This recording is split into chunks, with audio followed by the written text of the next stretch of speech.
हरि ओम श्री गुरुभ्यो नमः। ओम हरि श्री गणपते नमः।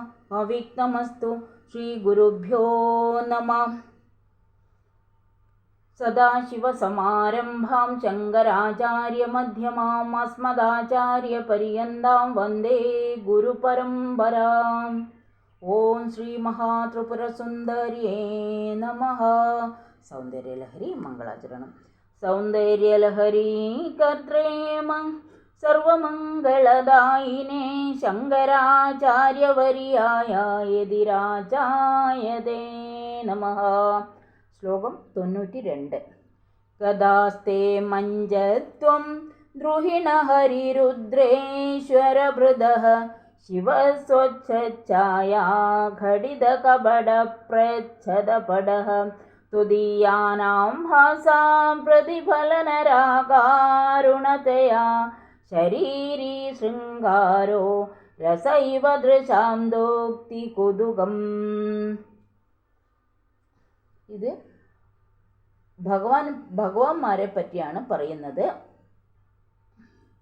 ഇവിടെ പറയുന്നത് പദച്ഛേദം ചെയ്യാം. ഗദാഹ തേ മഞ്ജത്വം ദ്രുഹിണ ഹരി രുദ്ര ഈശ്വര വൃതഃ ശിവ സ്വച്ഛഛായാ ഘടിത കപട പ്രച്ഛദ പടഃ ത്വദീയാനാം ഭാസാം പ്രതിഫലന രാഗാ അരുണതയാ ശരീരി ശൃംഗാരഃ രസ ഇവ ദൃശാം ധോക്തി കുതുകം.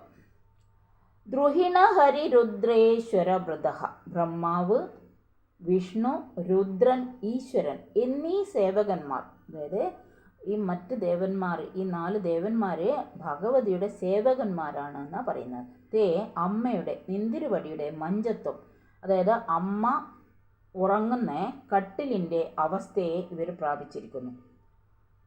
ആര്?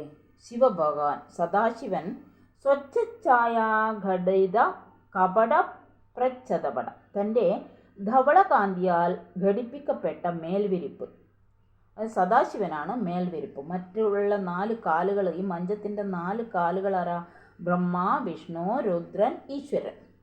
സദാശിവൻ ഈ ഇതിൻ്റെ മുകളിൽ വിരിച്ച വിരിപ്പ്, അത് എന്ത് സംഭവിച്ചു? തൻ്റെ ധവളകാന്തിയാൽ ഘടിപ്പിക്കപ്പെട്ട മേൽവിരിപ്പ് എന്ന കപട രൂപത്തോടു കൂടിയവയായിട്ട്, അങ്ങനെ സദാശിവൻ നല്ല വെളുത്ത കളറാണ്, അതുകൊണ്ട് അങ്ങനെ വിരിച്ചു വച്ചിട്ടുണ്ട്. അത് കപട രൂപത്തോടു കൂടിയവയായിട്ടെന്ന് അതിനൊരു വ്യത്യാസം വരുന്ന പോലെ തോന്നുന്നു. എന്തുകൊണ്ട്? തുതിയാനാം നിന്തിരുവടിയെ സംബന്ധിച്ചവയായ ഭാസാം അരുണകാന്തികളുടെ പ്രതിഫലനരാകാരുണതയ, അതായത് അമ്മയുടെ ആ ചുവപ്പ് കാന്തി ഉണ്ടല്ലോ, ആ കാന്തി ഈ വെളുത്ത വിരിപ്പിന്, അതായത് സദാശിവന് അത് പ്രതിഫലിച്ചുകൊണ്ട്, അമ്മയുടെ കാന്തി പ്രതിഫലിച്ചിട്ട് സിദ്ധിച്ച അരുണകാന്തി ഹേതുവായി, അതായത് ആ വെളുത്ത വിരിപ്പ് നല്ല അരുണകാന്തി, നല്ല ഇളം ചുവപ്പ് കളറുള്ള, സൂര്യനൊക്കെ ഉദിച്ചു വരുന്ന കാണുന്നില്ല, അതിന് അരുണകാന്തി എന്ന് പറയാം. അങ്ങനെയുള്ള കളറായിട്ട് ശരീരത്തോടു കൂടിയ മൂർത്തിമത്തായ, അതായത് ശൃംഗാരരസ, ഇവ ശൃംഗാരരസമോ എന്ന് തോന്നുമാറും. അത് ഭഗവതിയെ ഭഗവാന്മാരാണല്ലോ ഈ 4 കട്ടിലിൻ്റെ കാലുകളായിട്ടും സദാശിവൻ വിരിപ്പായിട്ടും അല്ല ഉള്ളത്. അപ്പോൾ അങ്ങനെ ഈ അമ്മയുടെ ശൃംഗാരരസ ഇവ, അപ്പോൾ അവർക്ക് ശൃംഗാരരസമോ എന്ന് തോന്നുമാറ് ദൃശാം, കണ്ണുകൾക്ക് കുതുകം, കാണുവാനുള്ള ഉത്സാഹത്തെ ദോക്തി ഉണ്ടാക്കുന്നു എന്ന്. അതായത് ഈ ശ്ലോകം ചൊല്ലിയാൽ അതുപോലെ ഈ ഭഗവാന്മാർക്കൊക്കെ സംഭവിക്കുന്ന പോലെ മറ്റുള്ളവർക്കും ഈ കാന്തി, അതായത് ശൃംഗാരരസമുള്ള ആ കാന്തി കണ്ണിലൊക്കെ തെളിഞ്ഞു വരും. അതായത് അമ്മയുടെ കാന്തിയാണ് ഇവർക്ക് ശൃംഗാരരസത്തെ കൊടുക്കുന്നത് എന്നുള്ള രീതിയിൽ അമ്മയോട് ശൃംഗാരരസം, അതായത് പതിയാന്നല്ലോ ഭഗവതിയുടെ, അപ്പോൾ അങ്ങനെ കൊടുക്കുമാറ് സംഭവിക്കുന്നു എന്നാണ് ഇവിടെ പറയുന്നത്. അല്ലയോ ഭഗവതി, ബ്രഹ്മാവ്, വിഷ്ണു, രുദ്രൻ, ഈശ്വരൻ എന്നീ ദേവശ്രേഷ്ഠന്മാരായ ഭൃത്യന്മാരായിട്ടാണ് ഇവിടെ പറയുന്നത് കേട്ടോ, അമ്മയുടെ ഭൃത്യന്മാരായിട്ട്. അവരും ദേവന്മാർ തന്നെയാണ്. നിന്തിരുവടിയുടെ ആസന്ന സേവാപ്രാപ്തിക്കായി, അതായത് അടുത്ത് തന്നെ ആകുമ്പം, ആസന്നം എന്ന് പറഞ്ഞാൽ പെട്ടെന്നും ശീഘ്രവും അടുത്തും ആയിട്ടുള്ള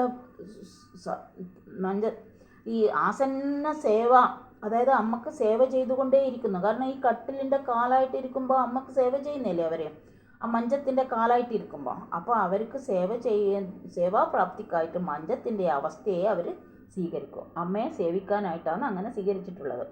സദാശിവമൂർത്തിയാവട്ടെ തൻ്റെ അതിനിർമ്മലമായ ധവളകാന്തിയാൽ, അതായത് വളരെ വെളുത്ത് മനോഹരമാണ് ഭഗവാന്റെ രൂപം. അങ്ങനെ വ്യാജമായിട്ട് സമ്പാദിച്ച ആ മേൽവിരിപ്പ് വിരിച്ചിട്ട് ഭഗവാനായിട്ടാണ് വിളിച്ചിട്ടുള്ളത്. ഭഗവാന്റെ കാന്തി ആണെന്ന് അത് പറയുന്നത്, ആ മേൽവിരിപ്പിനെ. അപ്പോൾ ആ സ്ഥാനത്തെ സ്വീകരിച്ചിട്ട് നിന്തിരുവഴിയുടെ അരുണകാന്തി പ്രതിഫലിക്ക ഹേതുവായിട്ട് മൂർത്തിമത്തായ ശൃംഗാരരസമോ എന്ന് തോന്നുമാറ് നിന്തിരുവടിക്ക് നേത്ര ആനന്ദത്തെ നൽകുന്നു. അപ്പോൾ ഭഗവതിയുടെ ആ അരുണകാന്തി മൂലം ഭഗവാനും ആ വിരിപ്പിനും ഒരു അരുണകാന്തി വന്നു. അപ്പോൾ അത് ശൃംഗാരരസത്തെ, ഭഗവതിക്ക് ശൃംഗാരരസത്തെ കൊടുക്കുന്നതാണ് എന്ന് പറയുന്നത്. അതായത് സദാശിവൻ അമ്മയുടെ പതി. അപ്പോൾ അവർ രണ്ടാൾക്കും ആ ശൃംഗാരരസത്തെ നൽകുന്നതായിട്ടാണ് ഇവിടെ പറയുന്നത്. അപ്പോൾ ഇവിടെ ഇത് വായിച്ചാലുള്ള ഗുണം ആത്മീയമായിട്ട്, അതായത് ഭഗവാനും ഭഗവതിയോടും ചേരാനുള്ള ഒരു ആത്മീയ ബോധം ഉള്ളിൽ ഉണർന്നു വരും. പിന്നെ രാജ്യപ്രദം, അതായത് രാജ്യലാഭമൊക്കെ വരും. പിന്നെ മറ്റൊന്നും കൂടിയുണ്ട്, നഷ്ടപ്പെട്ട സാധനങ്ങൾ തിരികെ കിട്ടും. പിന്നെ ജ്ഞാനം ഉണ്ടാവും.